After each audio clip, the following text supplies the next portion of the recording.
Hello and welcome to Galaxy TV's Primetime News. My name is Iribami Salako. We begin with headlines. Federal government indicates interest in working with China in domesticating production of military equipment to avoid unnecessary delays in relying on foreign countries in procuring such equipment. Plus on the news, economic team of Tinubu's led administration meets with the Senate Committee on Appropriation for review of the 2024 budget and outlook for the 2025 appropriation. From the international scene, a Thai official says the blaze that broke out in Hollywood Hills is rapidly expanding after a mandatory evacuation order was issued in the area. Details of these and more coming your way soon, to stay with us.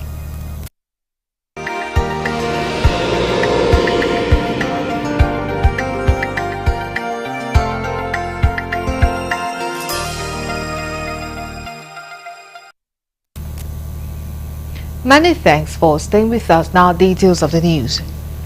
President Bola Tinubu expresses his profound sympathy to the military authorities following the loss of 6 brave soldiers during a dawn terrorist attack on January 4, 2025 on an army base in Sabungida, Damboa, Borno State. The president extends his heartfelt condolences to the families of the fallen soldiers whose sacrifice in defending the nation will forever be honored and remembered.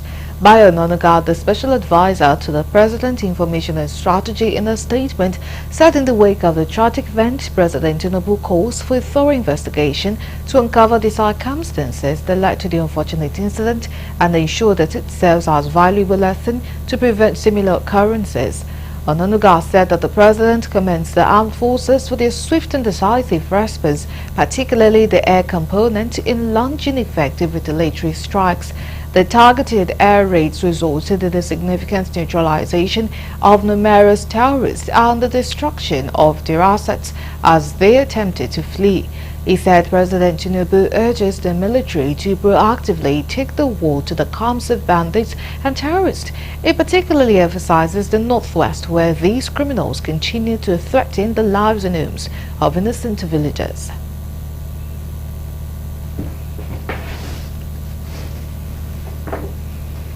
President Bola Tinubu has decorated his aide-de-camp Nuruddin Yusuf, who was recently promoted to the rank of colonel. The decoration ceremony took place at the State of Abuja on Thursday. The president personally conferred the new rank of Colonel Yusuf in recognition of his dedicated service and loyalty to the fatherland. Nuruddin Yusuf, who previously held the rank of Lieutenant Colonel, has been a trusted aide to the President, ensuring seamless coordination of his security and personal affairs. Correspondent in Abuja said the decoration ceremony held in the presence of the service chiefs and other senior government officials.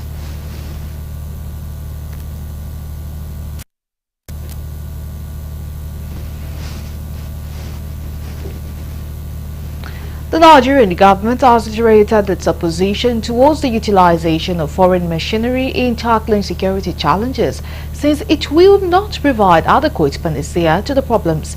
The federal government also indicated interest in working with China in domesticating production of military equipment to avoid unnecessary delays in relying on foreign countries in procuring such equipment. Correspondent in Abuja, who covered President Tinubu's meeting with the Chinese foreign minister, completes the story. The Chinese minister and his Nigerian counterpart Yusuf Tugar addressed the media after the meeting to solidify Chinese relationship with the federal government of Nigeria.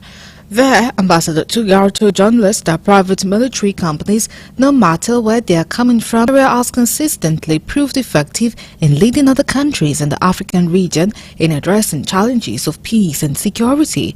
That, he said, Nigeria did whenever she partners with other countries and have their support, including major powers that are outside of the region. In leading other countries in our region, and I would even say on the continent at large, in addressing challenges to peace and security.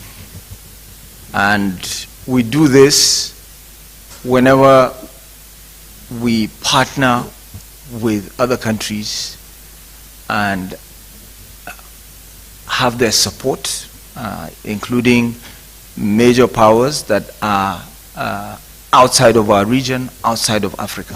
While welcoming the Chinese Minister of Foreign Affairs, Tuger said that the visit was building on the gains of the Forum on China-Africa Cooperation (FOCAC) that took place in 2024, and importantly, President Bola Tinubu's state visit to China, which was judged by all to be very successful. He said the discussion with President Tinubu centered on mutual interest, economic, political interest, and the Memoranda of Understanding (MOUs) that were signed in numerous areas: energy, communication, agriculture, finance, transportation, infrastructure, and petrochemicals. Also speaking, the Chinese Minister of Foreign Affairs Wang Yi said the strategic planning of President Xi Jinping and President Tinubu, China-Nigeria relations have achieved three major outcomes of achieving a new leap in the characterizations of the relations, with their two presidents jointly announced the elevation of China-Nigeria relations to a comprehensive strategic partnership, among others. Fielding questions on the proposed currency swap agreement with China, the minister said it showed how well the country has carried out a financial cooperation and sustained its momentum.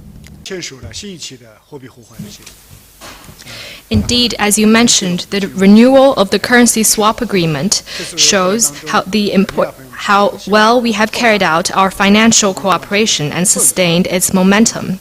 As with regard to Nigeria's wish to increase the line of the currency swap, we will favorably study and consider the issue. The two-day official visit of the Chinese envoy ended on Thursday.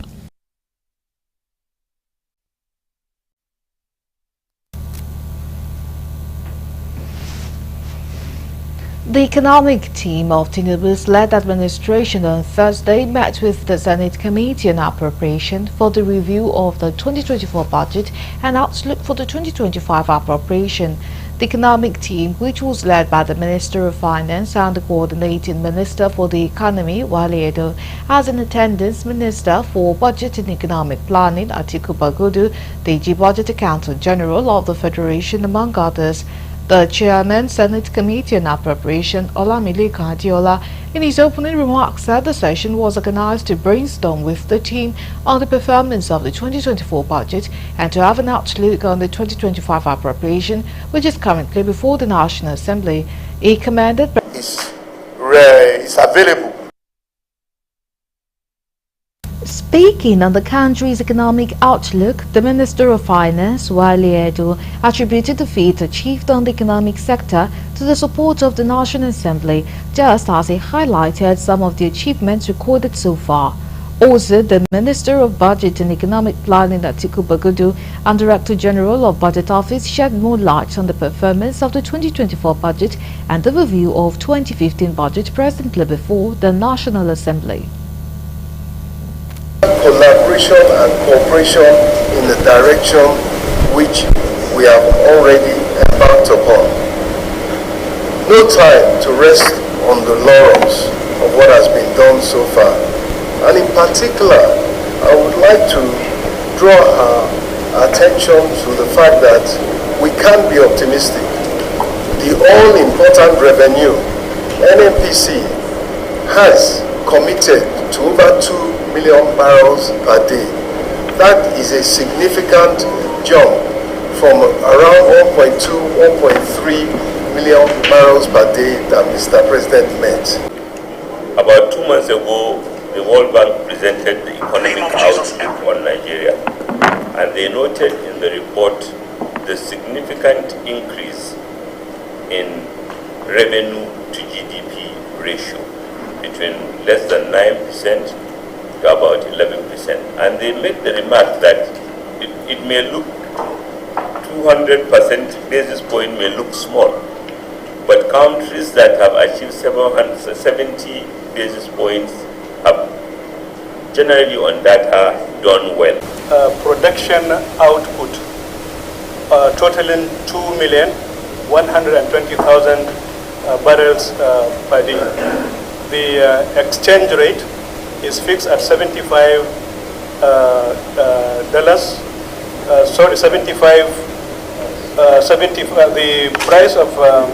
The price is fixed at 75 despite the reinstatement of 13 other professional bodies and councils.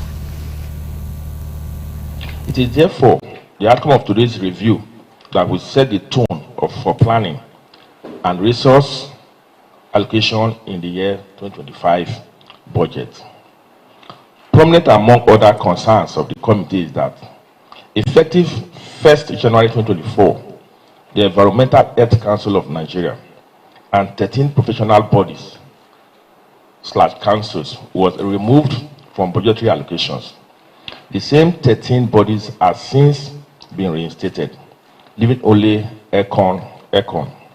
Let me use the opportunity to call on the Honorable Minister to work closely with the committee to ensure. Definitely comfortable with them. They have done thorough work, which I really appreciate. So it's good that we also go back and look at budget. It's not a one-day affair. I know when I was in FCT, sometimes it takes 3-4 days to go and make presentations because the budget is coming a little close to.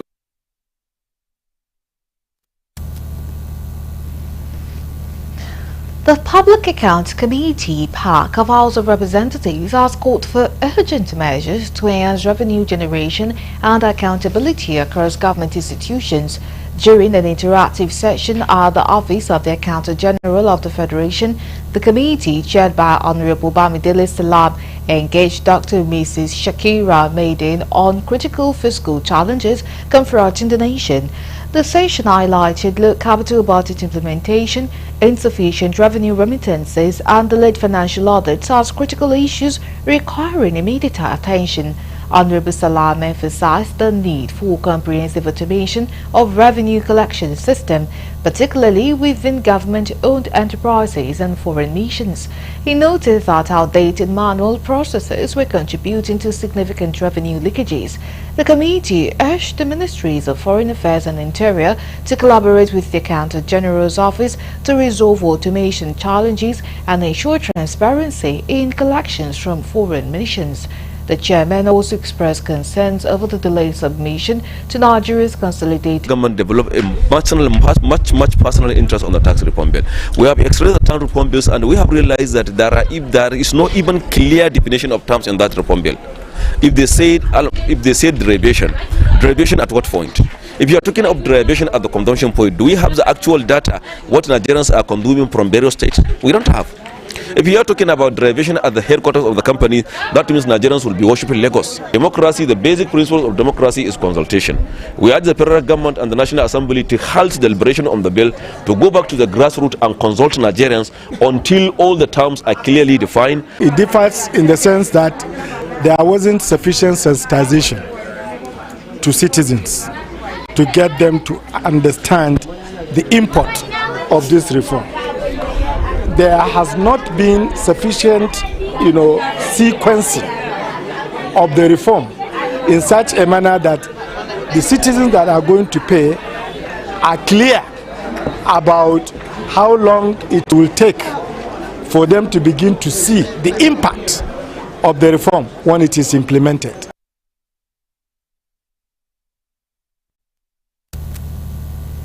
You're still on to the news on Galaxy TV. Coming up next.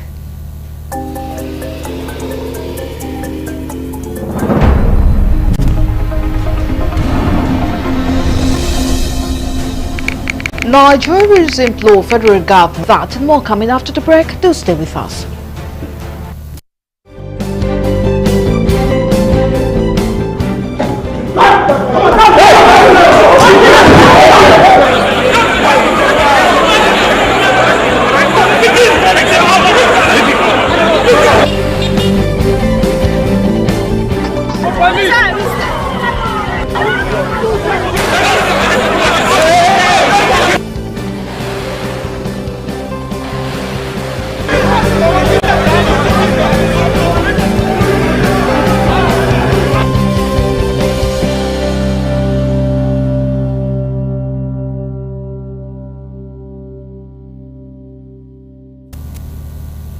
We are glad to have you back. Now for more updates and latest news, please visit our website www.galaxytvonline.com.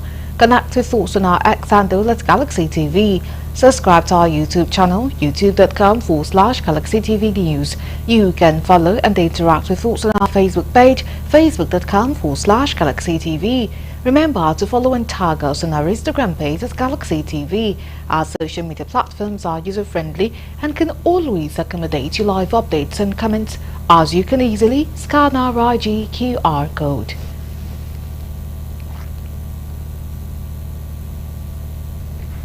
Issues confronting Nigeria's telecom sector may be near an end as the federal government said it has received an interim report on the sustainability of the industry's telecoms industry, especially on the improved connectivity.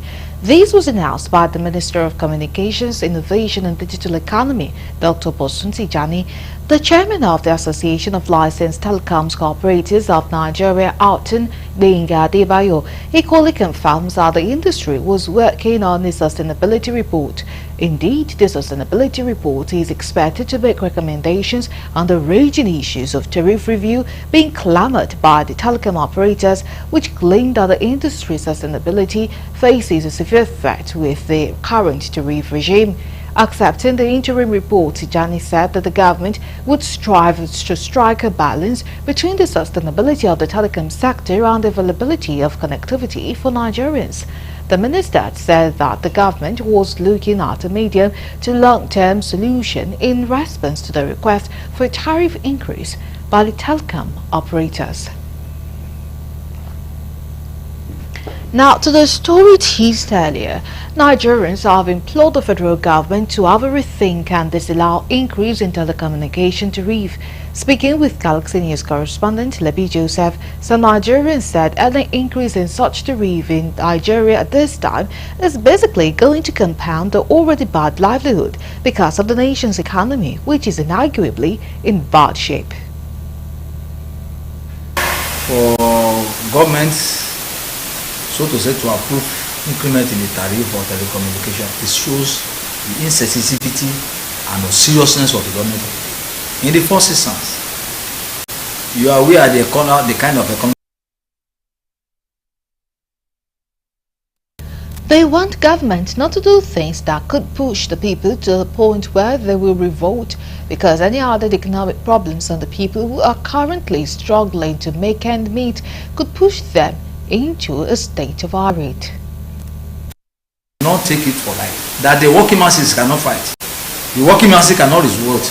The working masses cannot fight for their rights. What should be our major demand now is to improve the telecommunication sector, to ensure that a lot of working people have access to telecommunication, and it's only to make it more affordable. Since the present administration assumed office in the first quarter of 2023, President Bola Tinubu had launched some reforms which has had great impact on the economy. These reforms has led to high inflation of goods and services, which is why some Nigerians believe government can still do more to cushion the effects of these policies. Galaxy TV's Wilson Kusak sent in this report. No doubt, the removal of high petrol subsidies by President Bola Tinubu's administration and the decision to let the exchange rate of the naira float has had adverse effects on the economy. A litre of petrol now costs more than 3 times what it did 11 months ago, while the price of staple food like rice has more than doubled in the past year. Overall, annual inflation, which is the average rate at which price goes up, is now close to 30%, the highest figure in nearly 3 decades, and the cost of food has risen even more, by 35%. Nigerians say these are challenging times for them as the economy is now unbearable, especially to the common man. In this country, we eat, drink, and give another people that they didn't have. But for now, before you carry 5 naira to give person, it's a very bad challenges to us. I will never lie to you. I don't know when last I dashed person 1 naira, because how the condition is we are facing in this Nigeria. Please, make government, please, environment, entire all Nigeria government, please let them try to help us Please, we are suffering. Things are very hard, things are very expensive, but with God all things are possible. We manage, and we want the government to help us. Things are very hard, people are suffering, the country, everything is bad, so we need their help, because without them we cannot cope. The things are very expensive in the market, so we need them to help us. Nigeria is currently experiencing its worst economic crisis in recent times, leading to widespread hardship and anger. These two figures highlight the difficulties that many Nigerians are facing as wages have not kept up with the rising cost of living, and some say these have affected their lifestyle, as the festive season reminded them only but the past. Things is too cost in the market. You cannot even buy chicken. Chicken of 5,000 before, it's now 25,000. So we just manage to celebrate it, because things is not easy at all. Even local rice is too cost. We just pray that they should just make things possible so that next Christmas we'll celebrate it well without having this costliness of things in the market again. It's not really easy per se. The chicken we normally buy at maybe 5,000. Presently, you hardly get it at 15 to 20,000, which is not really easy to actually celebrate to the fullest, and to also extend your hands to people within the community, the needies, and almost talk about the rice and other ingredients in the market. It's not really affordable for the masses. Many are going hungry, rationing what food they have or looking for cheaper alternatives just to survive. In the north, some people are now eating rice that is normally discarded as part of the milling process, while most people now resort to sweet potatoes as their new norm. Look into the poor ones, because not everybody can afford what is going on in the market. If you go to the market to buy something they cannot buy it, at least if government do things very well for us, it less the price of market, it less the price of rice, price of things. Nothing is, if the most important thing, fuel. If fuel come down, things, everything will come down in the market. Because I'll just make it, everybody make it at home. Nobody can go from one place to another to go and visit his sister or brothers, because things is too cost. The transport is too much for us. The government have the machine. Lagos State Governor Babajide Sanwo-Olu on Thursday signed the 2025 appropriation bill into law.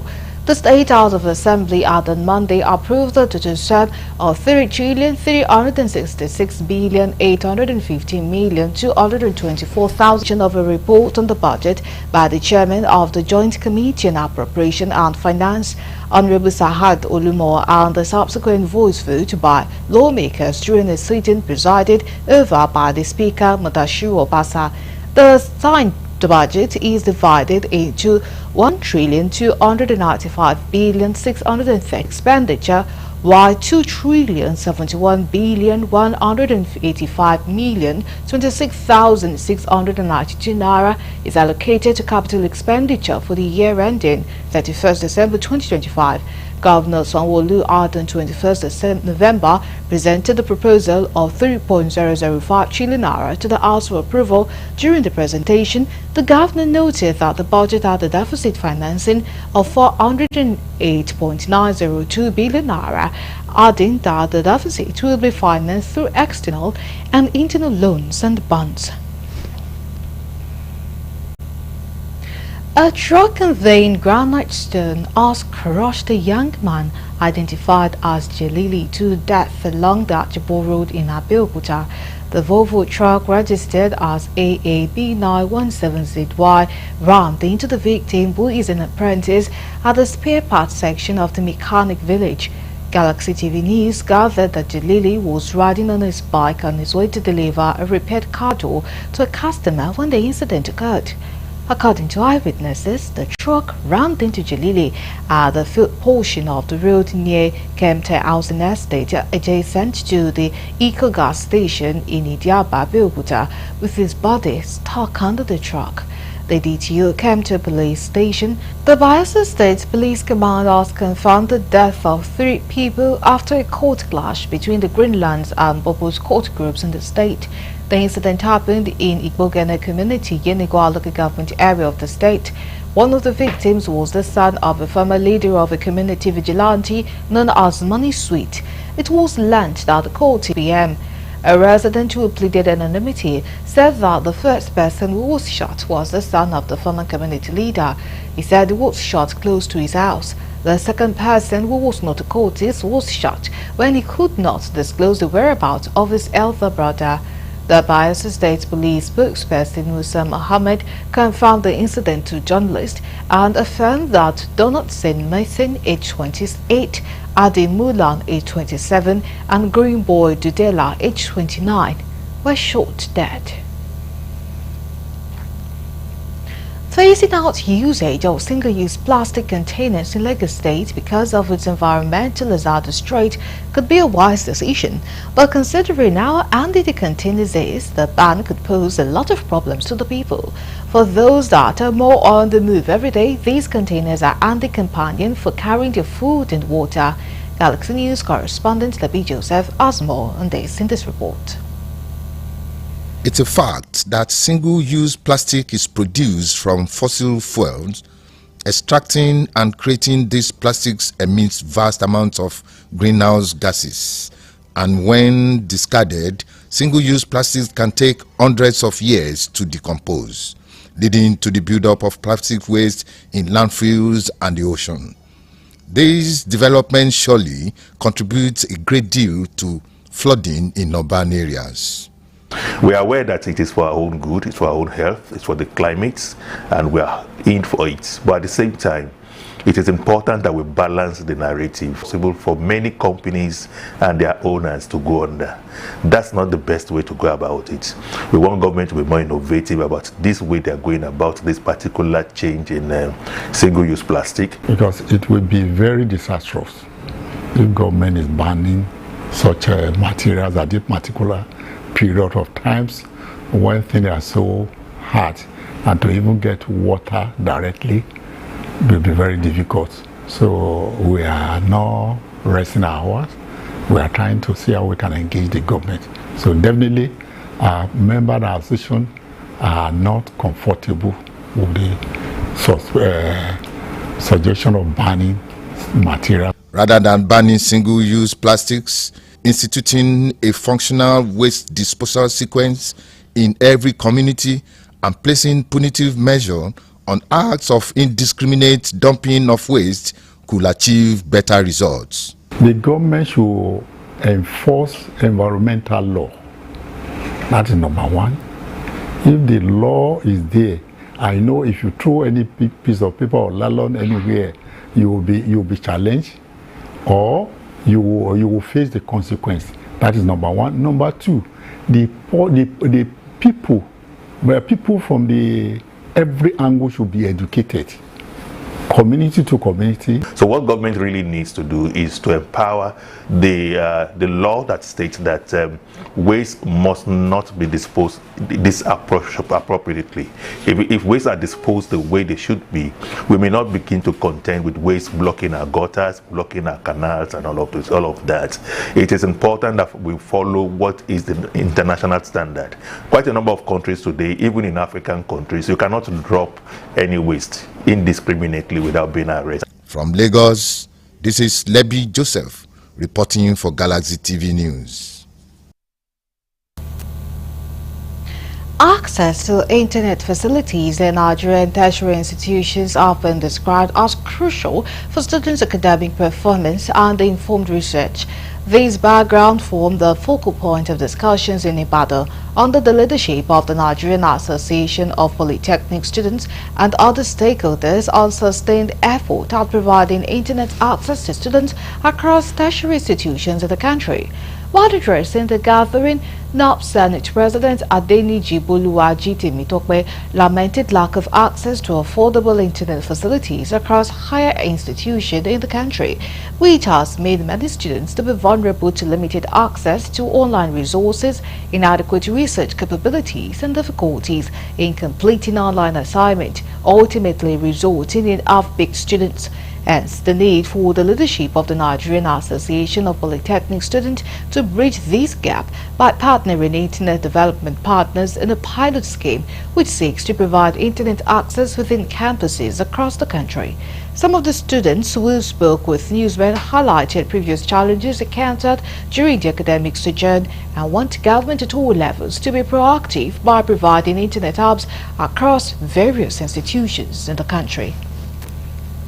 No longer a news that students are facing difficulty to access wireless internet facility while on campus, the one that stay close to the campuses. Students do pay for IT, internet, without enjoying the benefit. NAP's leadership has gone out to find solution to this problem. As we know, that internet is one of the things that can make study easier for us. This internet access now will enable the student to have access to a lot of information. We have a lot of information on the webs, line follow, because this wireless facility will also enhance teaching and research, and we also help the student to broaden their intellectual horizon. We lack some amenities in which it will help us to dig more in our work. So I think, and I'm very sure in some department as well, they definitely need it in research, in making their work easier. Most of all these researches, they take a lot of data. They take a lot because you have an initiative. It's going to really help because there will be no restriction, there will be no instance of data has finished or anything like that. So my research will be seamless and effortless. It's cheaper and it's affordable and it's unlimited and it's always available. We are going to augment the service with UPS, solar inverter, so it's going to be available at the time they need it.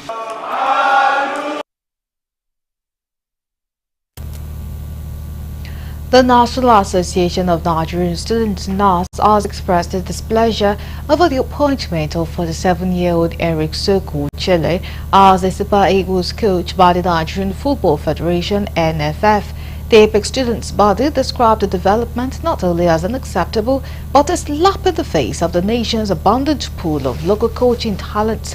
Addressing a news conference in Abeokuta, the clerk of the Senate of National Headquarters, Abduyekini Odunayo, questioned the selection of Chile with poor track records, saying the new coach does not meet with high standards that Nigeria is known for in football. He warned that if NFF does not restrain from unveiling Chile as the coach, the student Apex body will go on nationwide protest. Categorically express our displeasure over the appointment of Eric Soko Chel as the new head coach of the Super Eagles. This appointment, as announced by the Nigerian Football Federation (NFF), is not only unacceptable but also a slap in the face of fans, as the voice of the Nigerian students is compelled to organize a national protest to demand a reversal of this decision.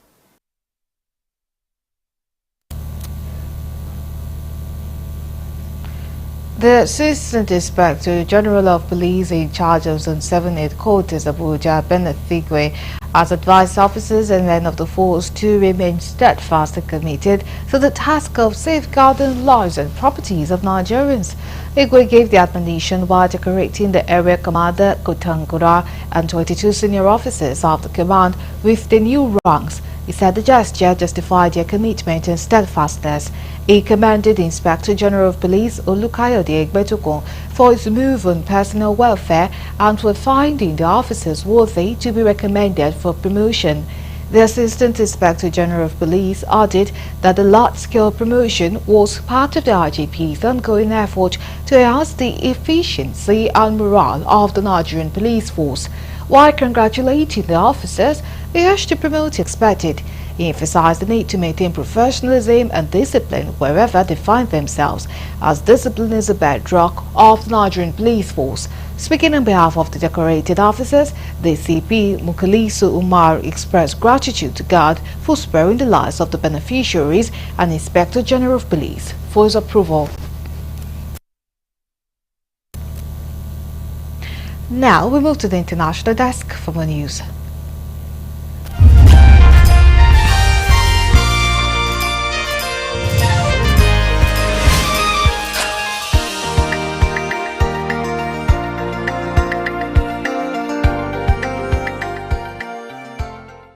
This is news from the international scene.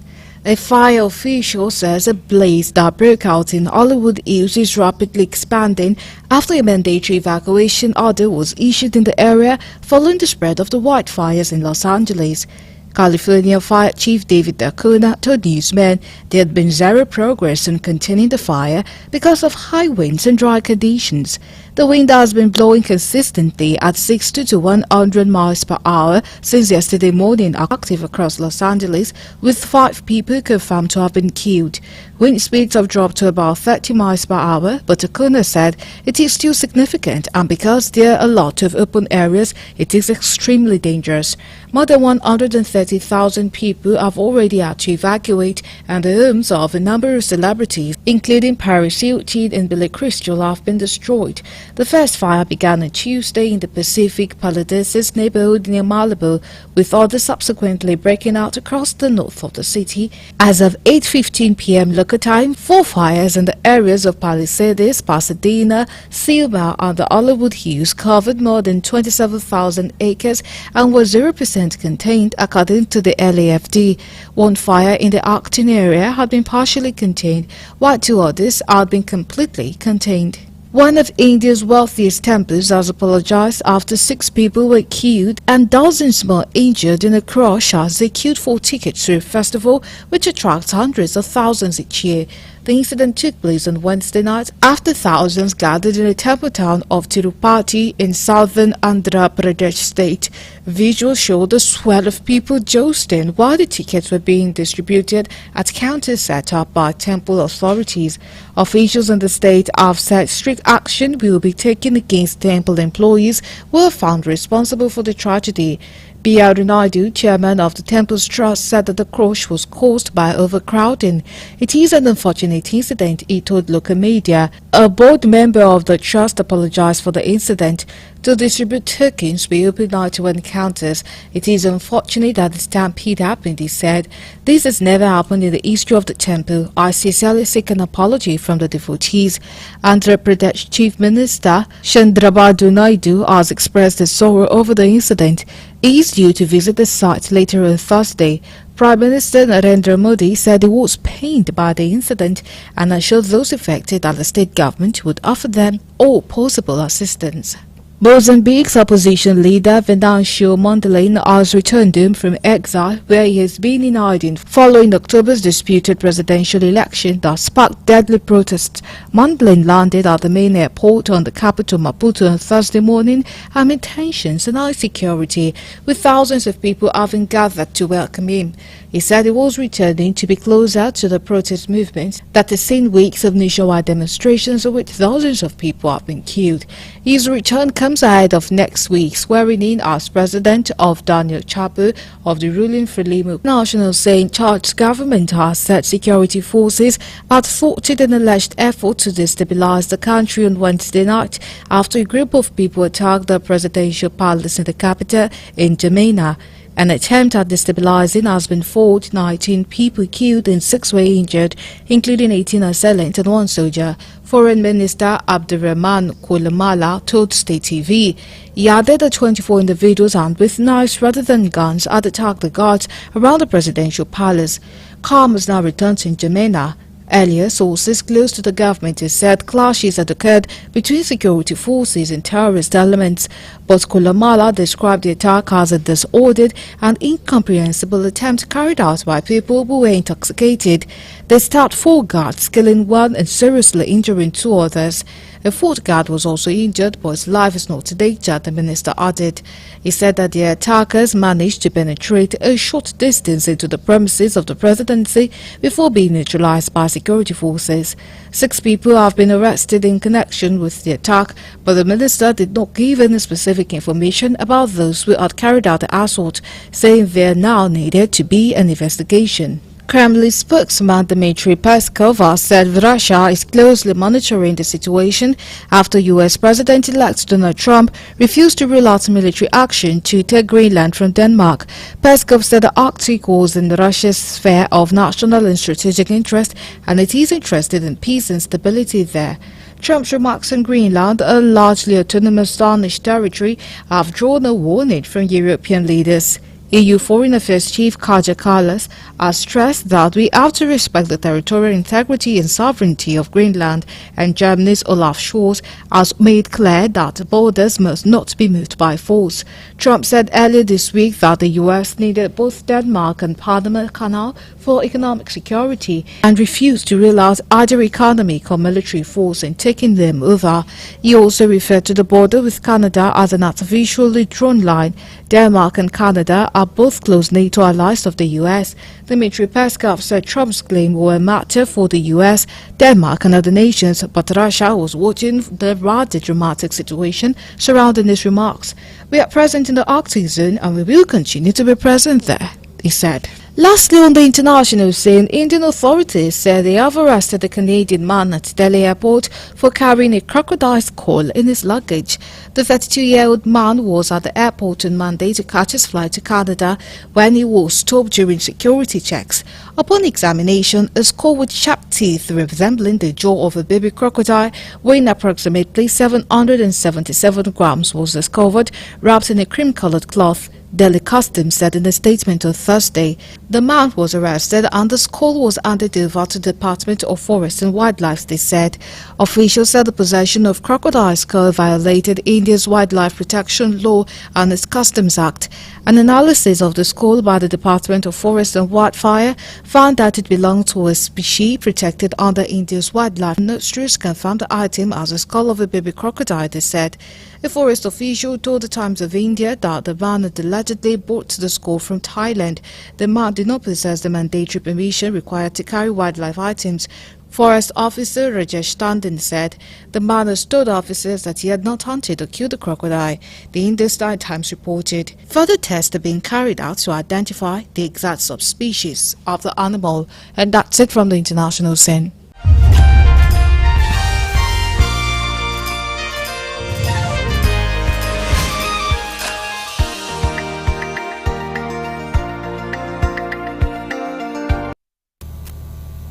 Coming your way next, entertainment news.